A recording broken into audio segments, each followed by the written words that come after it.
energi terbarukan secara umum itu pasti akan mengakses ya sebuah energi yang secara natural sudah ramah. Padahal mereka sudah bertahun-tahun merdeka gitu ya, tapi tetap nggak punya akses energi. Kita bisa bangun itu, wah itu senang sekali waktu itu. Buat kemudian tampaknya seolah batu bara ini lebih menjanjikan. Padahal kalau dihitung dengan kos lingkungan mungkin sawit itu luar biasa, semua bagiannya bisa dimanfaatkan. Orang mulai melihat nih dunia bisnis secara umum yang tadinya nggak dilirik gitu kan, dunia hidro ini, dunia mikro dan ini tuh social entrepreneurship lah gitu kan. Jadi bisnis tapi juga punya dampak sosial. Socialpreneur. Energinya bersih, nggak merusak, nggak mengotori atmosfer ya dari sisi emisi gas rumah kaca. Jadi itu mimpiku Indonesia bisa mandiri secara energi dari energi baru terbarukan.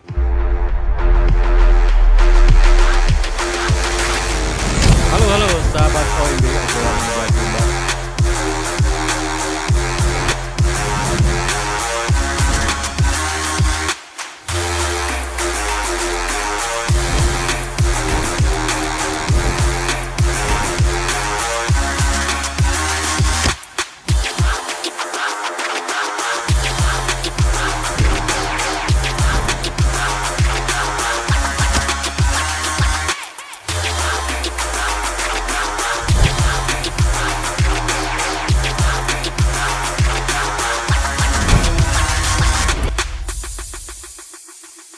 Halo sahabat OMB, sahabat obrolan Menjabundar.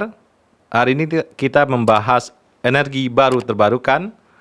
Bintang tamu kita, udah sangat ditunggu sekali nih, Fragaria Alfisima. Ya benar ya gua ya? Betul. Bahasa lu susah nih lu gak tahu nih. Ini apa makna nama lu nih? Ini sebetulnya nggak bisa, sebetulnya nih ya, ini mungkin euforia orang tua dulu ya, karena mereka lagi pada kuliah gitu kan, baru belajar bahasa Latin gitu kan, nama-nama Fragaria kayaknya bagus dikasih nama buat anak gitu kan kayaknya. Jadi kalau Fragaria itu dan Alfisima kayaknya dua-duanya nama Latin, diambil dari itu Latin tuh. Nama Latin tumbuhan. Nah, yang satu itu perdu-perduan, yang satu itu tanaman kayu, katanya begitu. Apaan itu? Jadi gabungan antara perdu-perduan, tanaman yang rumputan ya, kayak rumput lah gitu kan, perdu-perduan itu beri-berian lah istilah lebih tepatnya. Dan tanaman kayu keras, Alfisima itu kayaknya dari nama Latin tanaman kayu keras. Kayunya apa nggak tahu lo? Nggak tahu, itu rahasia orang tua. Ngeri banget nih nama. Dan ini dari berapa? 2005 lu energi baru terbarukan terus kan ya? Ya, sejak 2004 sebetulnya. 2004 ya? Iya, 2004 balik pulang dari Spanyol waktu itu, pulang dari Spanyol, belum ada kerjaan kan di sini, bingung kan nyari kerjaan apa. Nah, ada kawan-kawan nih yang lagi waktu itu passionnya masih tinggi kan. 2004 itu memang lagi mulai ini kan, ya artinya Indonesia sedang mulai aware bahwa masalah energi baru terbarukan itu cukup penting, walaupun memang komunitasnya belum banyak, tapi sudah mulai muncul gitu ya. Nah, itu ada banyak kawan-kawan kan, alumni kawan-kawan dikit juga, alumni mesin gitu kan, banyak ada alumni fisika, teman SMA, diajaklah ke sana. Karena kan udahlah daripada nggak ada kerjaan dulu kan, bantu-bantunya di sini gitu kan, tapi gajinya kecil, nggak masalah lah daripada nggak ada kerjaan kan. Oke, kita balik dikit. Yang lu Spanyol ngapain lo? Di Spanyol pelarian itu politik atau apa lo? Oh enggak, ada riset, kebetulan ada riset. Dari penerbangan? Ada riset, sebetulnya kalau universitas itu bukan penerbangan ya, itu universitas itu universitas sains. Jadi itu sains fisika ya, fisika murni kalau di sini mungkin. Tapi mereka punya riset tentang sistem kontrol. Ya untuk sebetulnya kalau yang besar itu di sana tuh pabrik gula, pabrik kawas itu banyak yang kayak gitu. Nah mereka mau waktu itu, kebetulan waktu tema riset gue di Malaysia itu pesawat tanpa awak, mereka mau masuk ke pengembangan sistem kendali autonomous untuk sistem pesawat tanpa awak. Wow, yang gitu dipakai di Ukraina sekarang, perang Ukraina begitu. War, ya? Dulu kan masih awal tuh ya, dunia pesawat tanpa awak tuh masih baru, dan kita termasuk di Asia Tenggara tuh paling tidak termasuk yang leading waktu itu. Ya. Karena ada Habibie juga backup ya. Kemudian kawan-kawan di penerbangan kan, dosen-dosen kita kan mulai itu masuk ke sana. Jadi waktu itu lagi memang masih tinggi lah semangatnya untuk ke arah sana. Nah kawan-kawan melihat itu ada profesor di Spanyol, dia nawarin beasiswa Ya. lewat kawan. Sebetulnya awalnya ada kawan sih, kawanku di Malaysia dulu, aku riset di USM, di University Science Malaysia di Malaysia ya. Nah, ada kawan yang duluan ke sana, dia menawarkan, gak nih masih perlu 1 orang research assistant, gitu kan. Kalau berminat ikutnya di sini. Nah, mudah-mudahan bisa terus ke S3 waktu itu rencananya pengennya sih begitu ya. Iya. Iya, jadi aku ke Spanyol lah waktu itu. Bikin sistem kontrol. Itu sistem ya akhirnya risetnya ke arah sana. Cuman memang karena ya namanya juga garis tangan ya. Ya. Kan 1-2 hal, terus harus pulang dan nggak bisa langsung kembali waktu itu. Jadi akhirnya sudahlah. Mungkin memang nasibnya begitu ya. Karena itu akhirnya ya nyari inilah di sini mulai mencari jalan untuk mencari nafkah. Jadi belum mencari nafkah tuh, mencari jalan untuk mencari nafkah kan begitu kan. Daripada nggak ada kerjaan gitu kan. Waktu itu agak susah waktu itu kan. Inisiasi lah ya. Inisiasi lah. Waktu mau nyari nafkah itu kan. Mau nyari ini yang mungkin karena passion juga ya. Banyak kan nawarin di Jakarta. Tapi waktu itu aku males kalau ke Jakarta. Jadi entah kenapa waktu itu kayaknya nggak srek lah kalau harus cari ke Jakarta. Jadi ya udah sekitar Bandung aja dulu. Lagi pula kan baru balik dari Spanyol kan, jadi masih. Jadi gini ceritanya, pas mau ke Spanyol itu, aku tuh mesti nikah dulu. Oh, nih ibu bilang gitu? Ibu mertua. Sebelum ibu mertua malah. Jadi istri kan, tapi kan nggak bisa diajak, jadi ditinggal. Makanya pas pulang ke sini belum ngasih tuh kalau harus jauh lagi kan, jadi di Bandung aja dulu keliling-keliling. Jadi sebelum lu berangkat lu udah nikah? Iya, lalu bahaya kalau berangkat belum nikah kan. Balik lagi. Spanyol gila. Ya kan. Nah itu kan. Nah, jadi akhirnya di sini nih ketemu teman-teman nyari kesibukan di Indonesia lah. Hampir segala macam dicoba waktu itu sebetulnya ya, untuk sekedar ya tadi mencari jalan untuk mencari nafkah. Belum mencari nafkah, ya mencari jalan buat mencari nafkah waktu itu kan. Jadi ketemu banyak kawan, semua dicoba gitu kan. Nah, kebetulan ini ada 1-2 kawan nih, sebagiannya alumni mesin juga, angkatan kayak Kang Faisal gitu ya. Terus ada 1 kawan dari alumni SMA 3 juga, kawan saya tuh di sana, kawan aku tuh di yang juga menekuni hal ini gitu kan. Nah, jadi aku diajak ke sana. Udah sini lah bantu-bantu. Ya, masa ini dunia yang baru, tapi jujur waktu itu belum terlalu kenal ya dunia energi baru terbarukan seperti apa. Khususnya waktu itu kawan-kawan ini bergeraknya di bidang mikrohidro kan. Nah, jadi waktu itu berkenalan lah 2004 itu ya. Lu proyek pertama di mana, Kak? Proyek pertama di sana.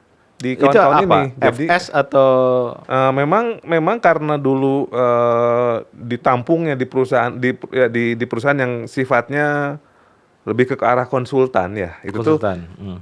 Jadi sebetulnya mungkin yang namanya dulu zaman itu 2004 yang namanya kegiatan mikrohidro itu lebih ke arah kayak NGO, kayak LSM. Jadi walaupun dia perusahaan, tapi tetap aja nature ininya kayak jadi lebih ke community development. Kita nggak mikir kalau project untung berapa gitu ya, atau ini project. Tapi yang jelas ini lebih ke arah menyalurkan passion gitu kan. Kita bisa ngebangun di daerah terpencil yang nggak punya akses energi. Padahal mereka sudah bertahun-tahun merdeka gitu ya, tapi tetap nggak punya akses energi. Kita bisa bangun itu, wah itu senang sekali waktu itu. Iya, ada sedikit misi di situ ya. Jadi itu yang membuat walaupun tadi gaji kecil gitu kan, tapi kita enjoy sekali lagi kan. Komunitasnya juga komunitas nggak besar kan, komunitas mikrohidro waktu itu 2004 itu. Terbatas. Berarti lo keliling Jawa Barat dulu. Awalnya Jawa Barat ya waktu itu ada, ya memang kan pasti dimulai deket dulu ya.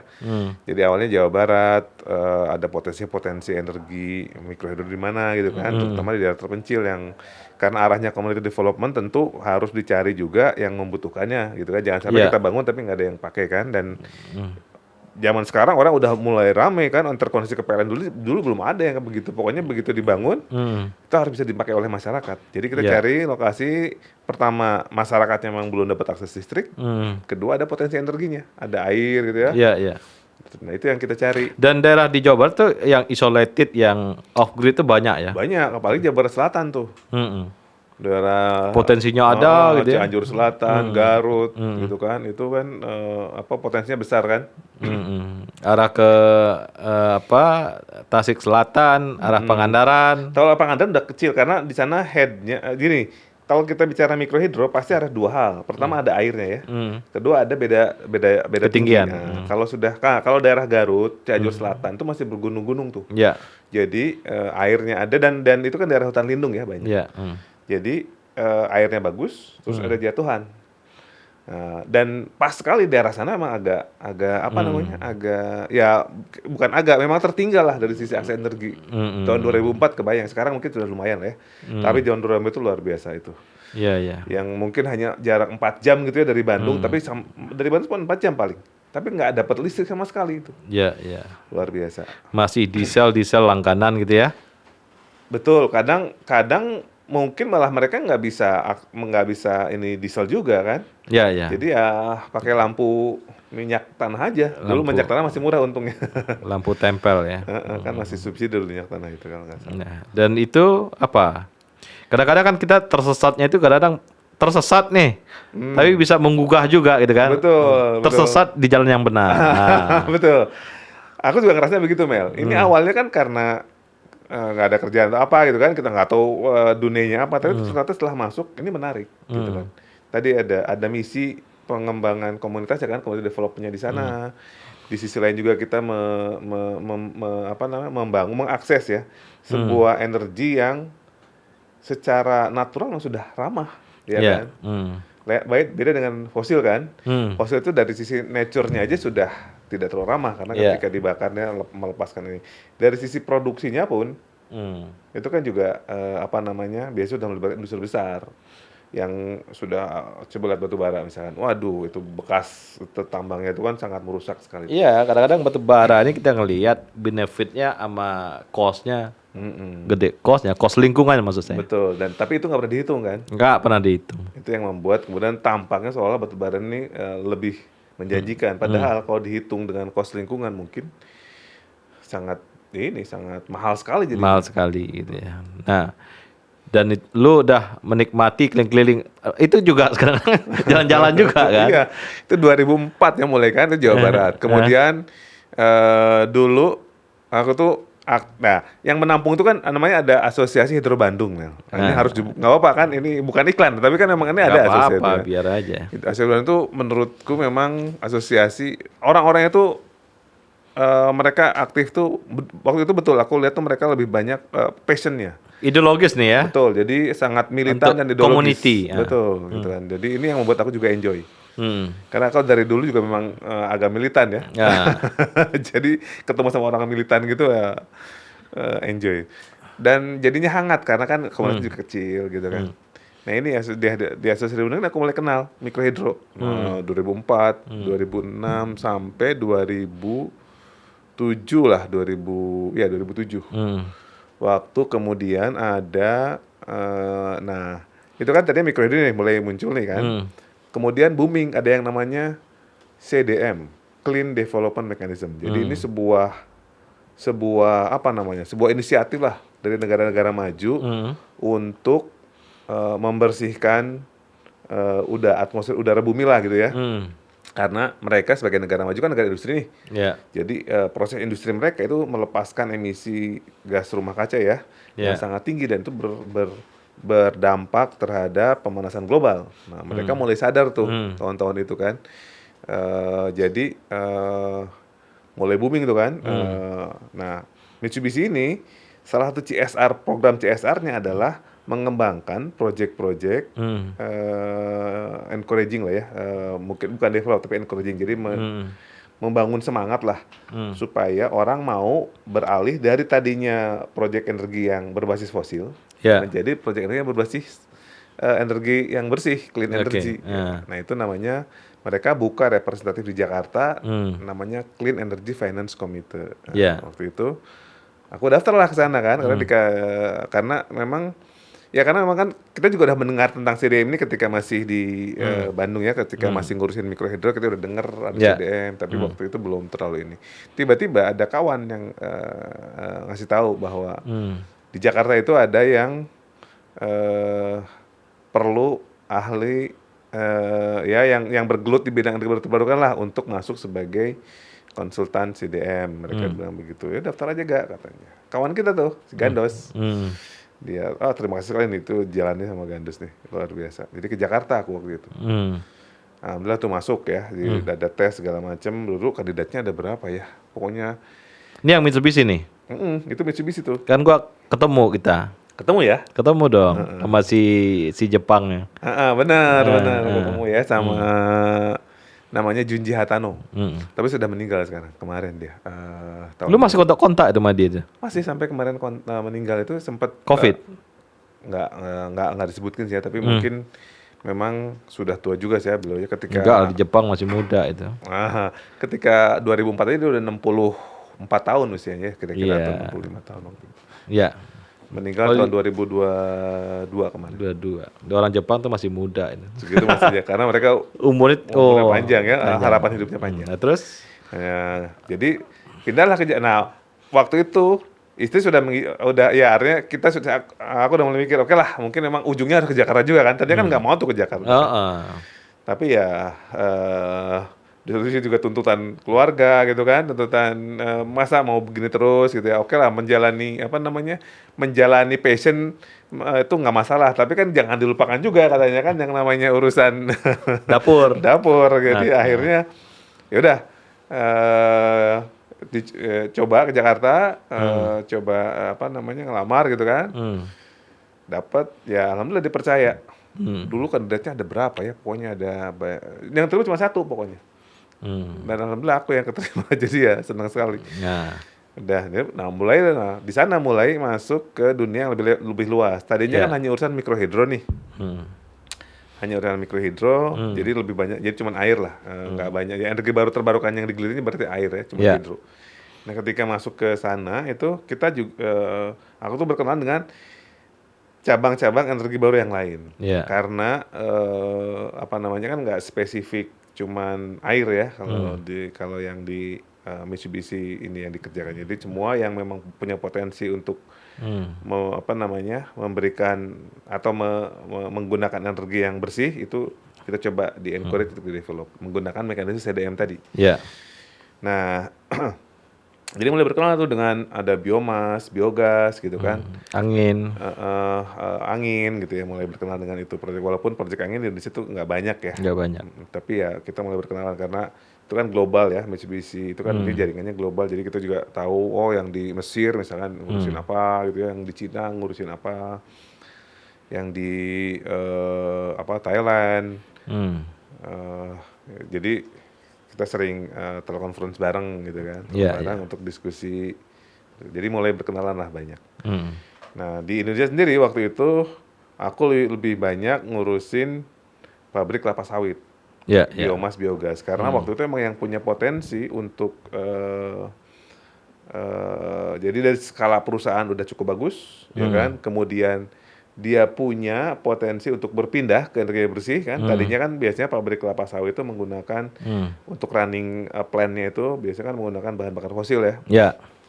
Apakah itu diesel atau ya yang lain lah pokoknya. Nah, padahal mereka tuh kaya dengan biomas atau biogas gitu kan. Sawit itu luar biasa, semua bagiannya bisa dimanfaatkan.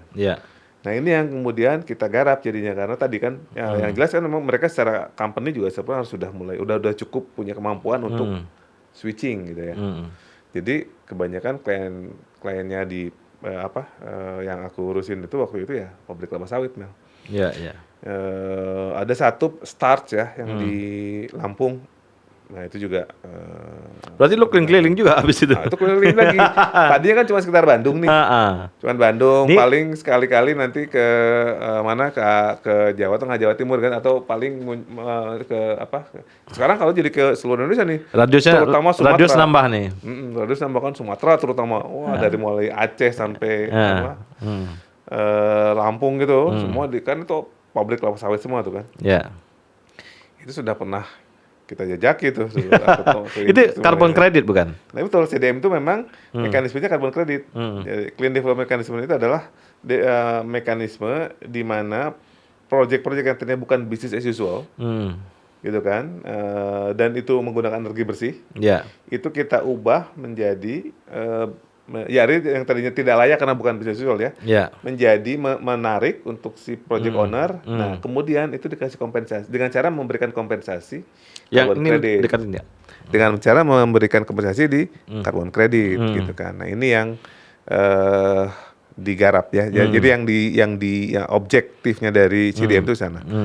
Proyek-proyek yang basisnya fossil fuel atau yang lebih kotor lah atau yang lebih kotor ke yang bersih bisa jadi ya dari fosil ke energi baru terbarukan ya yang memang jelas-jelas tidak memberikan kontribusi emisi atau tetap sesama fosil tapi lebih bersih. Misalnya tadinya menggunakan batu bara beralih ke natural gas. Ya, ya. Jadi itu yang intinya adalah perbaikan emisi itu intinya. Ya, ya. Ini, nah dalam rangka itu kita keliling-keliling. Ya. Memang betul ujungnya adalah carbon credit ya, Carbon credit. carbon financing. Tapi sebetulnya itu membuka wawasan nih. Aku jadi belajar banyak. Oh ternyata biomas itu seperti ini, biogas itu seperti ini gitu kan. Dulu tuh kalau ngitung, oh kalau sawit sekian, produksi sekian itu dulu di luar kepala tuh. Sampai ada orang nanya, "Gak, kamu itu lulusan mana?" Teknik penerbangan nggak mungkin, bukan teknik kimia, bukan. Iya, iya. Karena ngotok sekali tuh udah ngurusin ini produksi sawit itu. Karena kerjaan kita memang ngurusin pabrik kelapa sawit ya. Iya. Dan pada suatu titik carbon credit itu hilang. Nah itu setelah krisis 2008. Oh gitu. 2008 tuh ada krisis tuh kan. Ada 2008. 2008. Itu ada krisis subprime mortgage kalau nggak salah. Subprime mortgage di Amerika. Iya kan, di Amerika kan. Jadi waktu itu memang ya walaupun memang awalnya Amerika tapi kemudian pengaruhnya global tuh kan. Global. Jadi ini membuat ekonomi global terpuruk. Nah walaupun bagaimana kan yang namanya switching fuel atau proyek-proyek yang kita garap ini ya untuk proyek switching fuel atau ya switching fuel lah sebetulnya kan. Sebetulnya dari yang tadinya basisnya fosil menjadi yang basis energi baru terbarukan yang lebih bersih kan. Nah itu walaupun bagaimana itu bukan primary needs ya, bukan kebutuhan primer. Ya. Orang kan kebutuhan primernya pokoknya energinya apa aja lah gitu kan. Yang penting bisa produksi, bisa kemudian jual barang gitu kan. Nah itu kan utama tuh itu sebetulnya. Sehingga kebutuhan untuk mengkonversi energi menjadi lebih bersih, kemudian dapat bantuan carbon credit jadi nggak terlalu menarik. Bayangkan sebelumnya ya 2000 aku gabungkan 2007 ya. 2007 itu satu CR itu Certified Emission Reduction. Jadi itu 1 ton CO2 kira-kira ya, itu satu CR. Jadi 1 ton CO2 1 ton CO2 yang dicegah, yang dimitigasi. Kemudian disertifikasi. Itu harganya bisa 20 euro. 20 euro ya. Begitu setelah krisis itu $0,50 aja nggak ada. Nggak nyampe, cuma 0,4. Harganya itu. Itu harganya drop sekali. Dia tergantung pasar juga berarti. Betul. Itu memang market tapi regulated ya. Regulated market jadi bukan free market, memang regulated. Tapi tetap aja ujungnya kan tetap harus tunduk pada hukum ekonomi ya. Begitu sendi ekonomi primerinya tergoncang karena krisis global ini pasti ikut yang sekunder tersier pasti ikut kena imbasnya. Termasuk ini. Jadi itu 2008. Nah, kayaknya 2000 nah itu tapi itu masih bisa bertahan lah waktu itu kan walaupun memang tetap jatuh sampai 2010 lah 2010 udah mulai memang aku melihat sudah mulai wah ini tidak terlalu kondusif lah. Jadi waktu itu aku mutusin udahlah mungkin sudah cukup nih bergelut di dunia carbon financing kan. Aku balik lagi murni ke urusan pengembangan energinya aja. Nah, ini kadang-kadang eksternalnya kadang menghentikan kita ya. Karena udah nggak kondusif nih kan. Tadinya kan luar biasa itu kan. Dulu itu temanku yang bilang itu yang namanya gaji konsultan CDM itu batasnya cuma langit. Iya, karena kan mahal sekali CDM tuh. 20 euro satu CR itu. Satu CR tuh coba lu cerita apa itu? Jadi misalkan begini.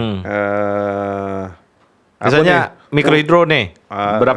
Sebelumnya harus berbasis yang fosil dulu, misalkan nih, kita punya listrik lah, misalkan ini gedung Sabuga ini misalkan jalan pakai listrik menggunakan diesel misalkan, ya kan. Jadi untuk ininya atau PLN lah kan, PLN kan energi mixnya masih banyak yang. Nah itu misalnya katakanlah dari hitungan kita, karena kan kalau diesel dibakar kita kemudian atau listrik ini PLN gitu ya, energi dari hitungan energi mix PLN misalkan setahun itu kira-kira 100 ton CO2 lah keluar. Nah, setahun hitungannya. Misalkan ya per tahun biasanya. Ya udah, kebetulan misalkan di daerah dekat-dekat sini ada sumber air nih. Dan itu punya terjunan atau punya beda tinggi yang cukup nih. Lu mitigasi, lu ganti nih gitu. Ya, kita bilang sama ini, udahlah nggak usah pakai diesel lagi, tuh buang dieselnya, bangun aja nih. Pembangkit listrik walaupun kecil-kecilan mungkin cuma 100 kW berapa, tapi bisa gantiin ini. Kan kalau cuma begitu aja orang mikirnya, wah ngapain gue bangun lagi, udah jalan gitu kan, gue investasi lagi segala macam, jadinya kan nggak menarik tuh secara bisnis. Nah, masuklah di sana CDM, oke lah gini, kalau Anda bangun ini gitu kan, kalau kamu bangun ini, kalau bangun ini nih, kita bantu nih supaya dapat carbon credit. Jadi yang tadinya di neraca keuangannya nggak menarik, jadi menarik. Nah, itu semangatnya dulu CDM ya. Nah, kan baru dihitung nih setelah misalnya oke, dibangun. Jadi tergantikan nih. Tadinya 100 ton CO2 keluar kan? Jadi hilang. Oh, jadi nggak ada nih. Nggak ada, atau katakanlah nggak jadi semuanya lah, misalkan cuma setengahnya 50 ton gitu ya hilang ya. Nah 50 ton yang hilang ini, itu kemudian bisa disertifikasi nih. Disertifikasi untuk dapat CR. 50 ton berarti dapat 50 CR. Gitu. Ada auditornya kan? Ada auditor. Auditornya ada. Semua namanya CDM, mekanisme itu karena memang itu dibentuknya oleh UNFCCC, ada ini CDM. Itu kantornya dulu di Bonn. Jadi mereka itu punya struktur organisasi yang udah sangat-sangat terorganisir lah ya sebagai jadi itu sebagai organ dari UNF. UNFCCC ini bagian dari UN ya kan. Nah, jadi UNFCCC ini United Nations Framework Convention for Climate Change. Nah, gitu UNFCCC gitu. Nah, itu mereka punya namanya board ini untuk CDM yang ngurusin CDM. Jadi memang auditor semua harus dapat endorsement dari mereka ya. Jadi semua nanti ini konsultannya ini gitu kan. Dia harus mereka akui juga. Ini auditornya gitu. Nah, karena semua ketika sudah tersertifikasi semua harus lewat mereka. Makanya disebut tadi regulated market ini karena diregulate oleh mekanisme CDM ini. Nah, abis ini guncang lah ya, pindah lagi. Nah, guncang kan, ini kayaknya udah mulai kondusif tuh kan, udah mulai nggak kondusif lah, udah agak susah kita bicara sama calon klien aja, wah nggak bisa katanya sekarang ini kayaknya udah nggak menarik nih gitu kan. Dulunya kan dia dapat 20 euro per CR, kan cuma dapat $0,50 aja enggak kata dia.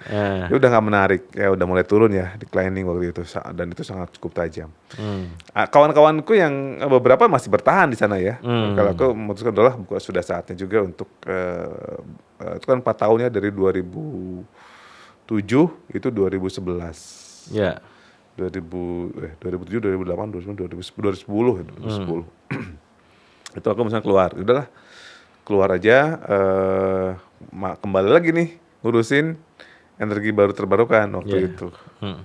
Nah jadi kembali berkecimpung di sana, aku sama kawan-kawan bikin perusahaan gitu kan, kembali berkecimpung di dunia mikrohidro. Walaupun memang nggak smooth ya, namanya orang baru mulai kan. Karena di zaman SBY ini naik lagi kan? Betul. Jadi jadi memang banyak ini ya, sampai sempat kerja dulu gitu kan, untuk tapi kemudian keluar lagi. Nah beruntungnya zaman itu mulai 2008 itu kan, setelah selesai 2009 lah ya. Itu kan mulai tuh policy pemerintahnya itu mulai berubah gitu kan. Jadi mulai bagus tuh kan. Bagus itu. Harga mulai naik gitu ya. Harga jual harga jual listrik ke PLN ya mulai naik kan. Tadinya kan kalau zaman-zaman 2004 tuh orang udah bisa jualan ke PLN sih, walaupun memang nggak common dan harganya masih murah. Paling dulu berapa ya? 400, 350 per kilowatt hour-nya itu. Nah 2009, 2008 masih sebenarnya. 2009 lah memang mulai kelihatan kan. Itu udah mulai tuh. Kan ada beberapa permen gitu kan, ada kebijakan dari PLN-nya juga Ya. gitu kan. Itu mulai harganya agak bagus, ya kan, harganya agak jadi. Nah, orang mulai melihat nih dunia bisnis secara umum yang tadinya nggak dilirik gitu kan, dunia hidro ini, dunia mikro dan ini tuh, orang mulai ngelirik, wah ternyata ini potensial nih kalau kita bangun jual ke PLN itu harganya bagus. Nah, orang mulai mulai ngelirik, ngelihat-lihat banyak pengusaha-pengusaha mulai tertarik gitu kan, termasuk ke sana. Berkembanglah mulai nih bisnis ini. Dan nature-nya juga berubah tadi yang lebih ke arah orientasinya ke arah community development, lebih ke arah bisnis sekarang. Karena orang mikirnya, gue bangun nih, pembangkit listrik hidro ya. Nanti gue jualnya itu ke PLN. Jadi nggak mikir lagi buat warga waktu itu kan. Kalau awalnya kita kan dulu, kita bangun ini untuk dipakai oleh warga yang nggak punya akses energi kan gitu. Tapi kan berubah, jadi si mindsetnya berubah tuh, menjadi corporate ya. betul. Yang masuk pun karena banyak corporate, betul. Karena kan ini secara bisnis sudah mulai menarik. Jadi yang masuk ke area ini sudah banyak corporate. Tadinya kan kebanyakan LSM gitu ya. Dulu salah satu yang itu tuh ada LSM dari Jerman tuh ya kan, yang sangat sangat gencar untuk mengkampanyekan ini kan. Tuh kan memang seperti itu ya. Jadi LSM apa gitu ya. Mulai 2009 ini corporate yang mulai masuk. Jadi memang corporate kan memang dasarnya adalah kapitalis ya. Mereka ekonomi ujungnya. Betul kan, harus nyari untung gitu kan. Nggak peduli, nggak terlalu ya disebut nggak peduli terlalu keras lah ya, tapi tidak terlalu peduli bahwa apakah ini secara community akan membantu masyarakat, secara ini akan membantu community atau enggak gitu ya. Dulu kan basisnya komunitarian. Betul. Sekarang ekonomi liberal. Oke, lanjut. Ini mulai ke sana tuh arahnya. Ya kalau kita sih sebetulnya senang aja ya. Artinya dulu kita kalau ada kerjaan seperti ini tarifnya tarif LSM gitu kan. Tarif doa. Tarif doa, terima kasih cukup gitu kan. Mulai berubah tuh kan. Jadi karena mulai banyak yang nyari juga siapa yang orang-orang kan mau studi kan, pengen lihat potensi di mana gitu kan. Jadi mereka nyari orang-orang yang memang sudah punya pengalaman, sudah tahu lah gitu kan. Jadi kita mulai banyak dicari untuk melakukan studi-studi seperti itu ya, studi potensi namanya, studi potensi hydro. Nah, karena kebetulan kelasnya pun naik nih. Dulu kelasnya tuh paling kan berapa 100 kilowatt, 70. Kadang kan hanya untuk komunitas terbatas ya. Tapi ketika orang bicara untuk jual ke PLN, itu kalau cuman ordernya ratusan kilowatt gitu udah nggak menarik. Nggak menarik. Mereka investnya besar karena yang masuk juga program besar kan. Jadi geser jadi mini hidro. Sehingga jadi mini hidro karena dia biasanya udah di atas udah megawatt kan ordernya tuh. Pemerintah juga mengeluarkan serangkaian kebijakan yang mengatur itu. Jadi ada khusus untuk pembangkit dari 1 megawatt sampai 10 megawatt, itu ada policy-nya dari pemerintah untuk misalkan harga jualnya sekian gitu ya. Seperti itu udah mulai muncul. Nah, dan harganya sudah cukup bagus dulu kan dibandingkan sebelumnya harga jual listriknya. Ini yang membuat corporate itu banyak masuk. Nah, itu mulai naik tuh gitu. Nah, kebetulan nih aku sama kawan-kawan ini mulai dilirik sama beberapa pihak gitu kan, ada yang mulai tertarik dengan experience kita lah ya. Nah, jadi kita ikut terlibat, mereka juga punya passion ke arah sana gitu kan. Mereka berniat untuk mencoba masuk, tapi nggak punya tenaga ahli kan begitu kan. Jadi kita kami direkrut lah, diminta untuk ikut di sana, bergabung dengan mereka untuk mulai ini. Nah, sejak saat itu sebetulnya aku sangat intens karena itu sudah tidak hanya sekedar community development kan dulu. Jadi ini sudah mulai bisnis sekarang ini kan. Jadi sudah mulai jadi profesi. Profesi yang akhirnya aku tekunin sampai sekarang, Mel. Iya dong. Betul, ya kan. Jadi tapi kan sekarang mulai surut lagi kan. Kemarin sempat tapi sekarang udah mulai kemarin karena Covid ya. Ini mulai naik lagi nih. Sekarang mulai naik lagi, tahun ini mulai bagus lagi. Pemerintah juga mulai masuk lagi. Kemarin memang, tapi kalau memang 2 tahun ke belakang karena Covid ya, semua juga tiarap lah. Proyek-proyek konstruksi semua tiarap lah. Baru sekarang ini nih mulai naik lagi nih. Jadi pemerintah sudah sudah mulai apa namanya mengeluarkan serangkaian Kebijakan. aktivitas Aktivitas, oke. untuk kembali menyemarakan lah ya dunia mini hidro, karena mereka juga atau mikro hidro, karena pemerintah tuh masih nggak ke mini hidro ya. Kalau pemerintah itu memang mereka orientasinya harus ke pembangunan ya. Ya. Jadi mereka kalau yang bisnisnya biarin dilakukan oleh sektor swasta aja. Ya. Pemerintah lebih ke arah. Ini komunitarian lagi nih pemerintah nih. Betul. Jadi terakhir itu aku bangun kan di NTT tuh, di Wairara. Nah. Itu satu kecamatan itu belum dapat listrik. Wairara di mana nih? Kupang, NTT. NTT ya? Bukan Ya. di Flores kan?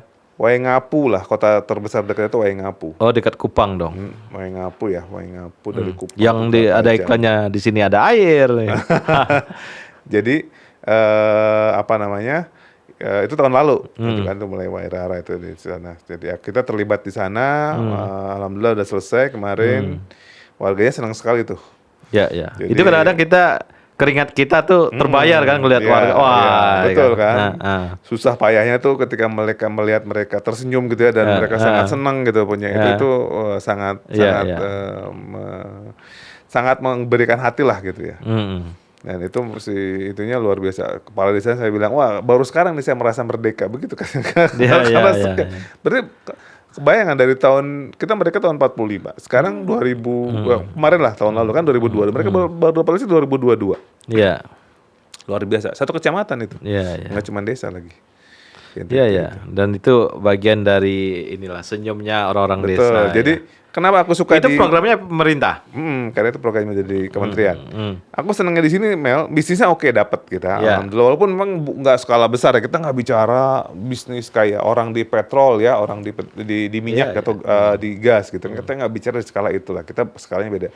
Tapi ya lumayan lah gitu kan. Masih ada buat kita sih yang memang nggak terlalu dagingnya sih cukup lah ya. Kan itu juga nggak macem-macem lah. Kayak hidup kita juga nggak seperti kawan-kawan di sana. Nah, di sisi lain sisi bisnisnya, kita juga dapat sisi itunya, sisi sosialnya lah ya, pengembangan sosial. Jadi mungkin apa ini nih, social entrepreneurship lah gitu kan. Jadi bisnis tapi juga punya dampak sosial. Socialpreneur. Nah ini yang membuat aku tuh seneng di dunia ini, di dunia energi baru terbarukan, karena memang banyak melibatkan itu gitu ya. Paling tidak sekarang lah masih saya nggak tahu lah kalau beberapa tahun ke depan gitu ya, ketika bisnis bidang ini sudah betul-betul terswastanisasi gitu ya. Jadi bisnis murni kita nggak tahu. Tapi sekarang paling nggak masih banyak komunitas-komunitas masyarakat kita, rakyat Indonesia ya. Di pelosok-pelosok yang sampai sekarang belum punya akses energi. Akses terhadap listrik. Dan sebenarnya di Indonesia banyak yang dia punya potensi dan untuk itu ya. Potensi Indonesia besar sekali. Kita tuh pertama dari daerah tropis, jadi curah hujan itu tinggi. Kedua, kita juga punya banyak pegunungan. Kalau dari Aceh itu kan, terus ke selatan, ke Jawa, barat, terus ada kontur ya. Itu terus ke Sulawesi itu kan gunung semua tuh ya. Gunung semua. Dan gunung berapi itu. Makanya kita nggak cuman kaya dari sisi hidro, tapi juga dari sisi panas bumi juga kaya sekali. Jadi bisa gini juga Kak, jadi dibikinin satu ada jatuhan, bikin lagi di bawahnya ada jatuhan, bisa gitu kan? Ya, kalau nanti bangun ya itu teknis mengembangkan itunya bisa. Jadi kalau memang itu panjang bisa dibuat beberapa pembangkit ya sekaligus di sana. Namanya cascade ya, bertingkat. Bisa sekaligus juga gitu ya. Dengan dari segi spatial planning tuh bisa kelihatan itu di mana aja yang bisa dibangun kan? Sebetulnya bisa, kalau itu bisa, walaupun tetap memang kita harus ngukur tetap. Betul, harus dilihat di lapangannya benar apa enggak. Gitu. Betul. Dan yang jelas ini yang menarik ya, energi terbarukan secara umum itu pasti akan juga jadi pengembangan, jadi artinya pemanfaatan ini juga akan seiring dengan pelestarian alam. Oke. Betul kan, ini yang juga bagus. Dia kompatibel dengan pelestarian alam. Kompatibel. Beda dengan basis yang fosil yang berbasis fosil ya, bahan bakar berbasis fosil itu beda.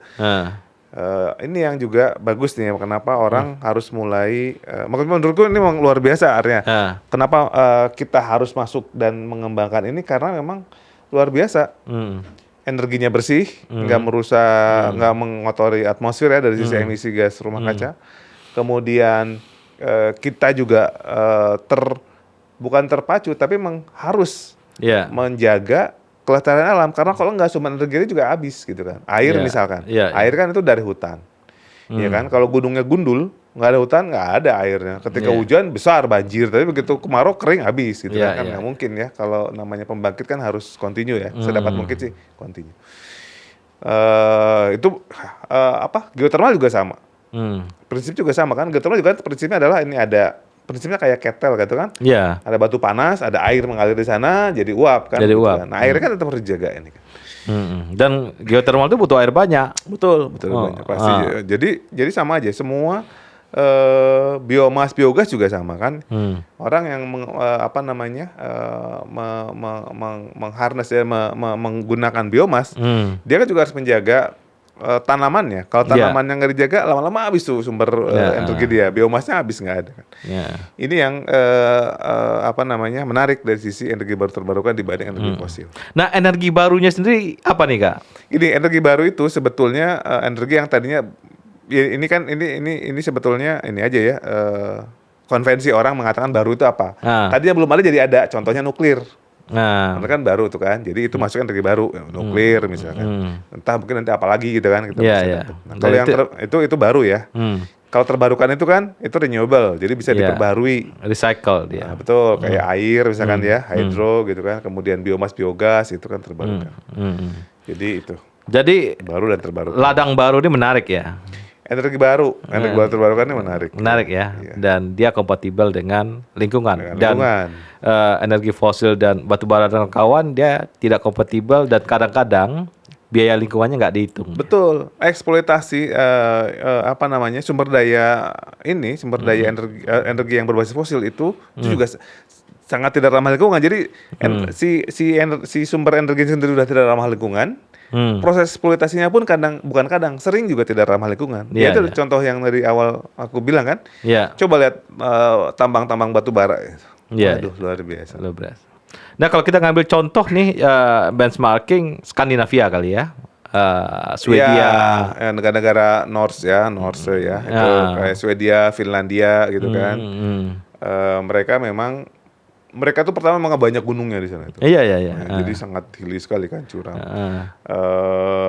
Sehingga potensi energi hydro di sana tuh Iya, hydro. itu luar biasa besar. Bagus. Luar biasa bagus. Kalau Jepang dia lebih skala gede-gede ya, PLTA yang gede. Betul, Nah, betul, dia yang Skalanya mini, mikro nggak. Sudah nggak terlalu banyak lah. Nah, Ya, tapi mereka kalau lebih senang yang di besar. Swedia mini, Betul. mikro masih ada. Masih ada, betul. Terutama karena memang mungkin dari sisi alamnya kan sangat mendukung gitu ya. Itu kan head itu beda tingginya itu bisa ratusan meter tuh. Iya. Untuk air yang kecil pun kalau udah ratusan meter itu bisa jadi besar tuh energi yang diperolehnya. Gitu kan. Jadi ini yang memang membuat negara-negara di Skandinavia ini sangat mereka sangat ini terhadap energi terbarukan. Terbarukan. Walaupun di Norway ada juga kan Minyak besar kan, betul, tapi kan. ini enggak. Tapi ini enggak dilupakan sama mereka. Ya. Norway itu ini minyaknya besar, punya cadangan minyak yang cukup besar. Mereka Ya. dan mereka dipakai untuk rumah mereka sendiri. Kalau sisa dijual ke PLN-nya mereka kan. Betul. Ya, kadang itu begitu, bukan kadang. Banyak emang sudah common lah seperti itu ya. Jadi rumah-rumah ini, tapi itu biasanya untuk yang begitu bukan buat hidro, Mel. Itu biasanya solar. Solar malah ya. Solar panel ya. Kalau hidro itu biasanya memang dibangkitkan di satu tempat itu ya, pembangkit, nanti dialirkan beberapa rumah ya, dan itu biasanya bisa lewat PLN mereka lah gitu ya, mereka pokoknya jual ya. On grid. Mereka on grid ke company situ. mereka, betul. Ya, jadi mereka nggak jual balik ke PLN gitu ya, nggak jual bukan PLN Indonesia, nggak jual ke utility company-nya lagi gitu kan, tapi mereka pakai kalau yang hydro. Nah, yang mereka biasa jual balik ekspor impor istilahnya ya, itu adalah solar, surya. Jadi mereka pasang atap surya misalkan atau apapun gitu ya, kemudian dari sana ketika siang mungkin karena produksinya berlebih masuk ke jaringan utility electrical company mereka. Nah, Apa nih mimpi untuk Indonesia EBT nih, Aga? Ini mimpi sebenarnya bukan cuman aku ya, Mel ya, tapi banyak kawan-kawan yang juga punya passion di sini. Ya. Sebetulnya yang kita harapkan itu adalah terutama itu policy. Dari dulu kita tuh kalau policy dari pemerintah yang bisa lebih bersahabat dengan pengembangan energi energi baru terbarukan ini. Karena kalau di sini potensi sudah banyak. Oke. Komunitas itu sudah cukup banyak yang aware dengan masalah ini dan kemudian bergerak di sana. Ya. Tapi kan batasnya cuma itu. Pemerintah bukan berarti tidak ada usaha, belakangannya mau cukup bagus. Cuman memang belum di titik yang cukup untuk membuat kesetimbangannya bergeser nih dari yang tadinya berat ke fosil menjadi berat ke energi baru terbarukan. Itu belum cukup nih. Walaupun dari mungkin sejak 10 tahun yang lalu lah atau 15, sekarang 2024 ya, sejak 10 tahun yang lalu atau 15 tahun yang lalu memang sudah effort mereka sudah kelihatan lah menuju ke arah artinya bidang energi baru terbarukan lebih perhatiannya bisa diperhatikan lebih banyak gitu kan. Perpres yang terakhirnya yang tanggal 25 April kemarin juga cukup itu yang tentang surya itu kan cukup bagus gitu. Itu sudah ada. Tapi memang tadi sekali lagi belum cukup untuk mengubah skala kesetimbangan ini. Jadi si scale-nya itu belum bergeser. Kita kan berharap sebetulnya bergeser ke arah energi baru terbarukan kan. Mungkin fosil yang sebagai energi mix-nya belum ya? Fosil mestinya bisa hanya ditempatkan sebagai reserve ketika diperlukan sesuatu yang besar, kemudian dalam dia cadangan. Cadangan. Jadi baru fosil. Mestinya kita berharap, kita berharap dengan potensi seperti ini Indonesia bisa paling tidak 70% itu harusnya energi baru terbarukan. Jadi kemandirian energi di Indonesia tuh pakai EBT mungkin ya? Ya, kita tuh punya tadi hydro sudah dibahas ya, geothermal. Geothermal kita itu kan 40% cadangan geothermal dunia itu ada di kita. Oke. Nah, luar biasa tuh kan, 40%. Biomass kita juga punya ya. Biomass kita punya wilayah daratannya cukup luas lah untuk pengembangan biomass cukup. Jadi sebetulnya kita bisa mandiri dengan energi baru terbarukan. Asal terkelola dengan baik. Asal tadi kan semua pihak kebijakannya mendukung gitu kan, kesadaran masyarakatnya ada gitu kan. Dan terutama adalah komunitas bisnis. Ya kan, yang tadinya bisnisnya batu bara beralih lah, saya jadinya jualan hydro misalkan, jualan industri hydro apapun ya. Walaupun itu nggak mudah kan, karena mengubah bisnis itu nggak sederhana. Yang sulit dalam teknologi itu kan adoption ya. Adoption dan kultur masyarakat juga. Kultur masyarakat. Itu ilmunya di situ tuh. Betul. Kalau bangun riset-riset teknologinya selesai lah di PAU ya. Banyak lah kita ya. Pas implementasi gimana masyarakat merespon, bagaimana kita adjustment dengan masyarakat, segala macam adjustment dengan pemerintah. Itu seninya di situ. Seninya di sana. Seni sana. Jadi itu mimpiku Indonesia bisa mandiri secara energi dari energi baru terbarukan. Oke. Sahabat EMB, sahabat obrolan meja bundar, Fragaria Alvisima udah cerita banyak pada kita tentang, panggilnya Aga aja deh, teman-teman. Bung Aga telah bercerita kita banyak tentang itu, dan itu cukup menarik ya. Dan saya kira insight kita tentang EBT, energi baru terbarukan, akan lebih lengkap lah. Mudah-mudahan. Lebih lengkap. Mudah-mudahan. Sahabat OMB, inilah Bung Aga. Terima kasih.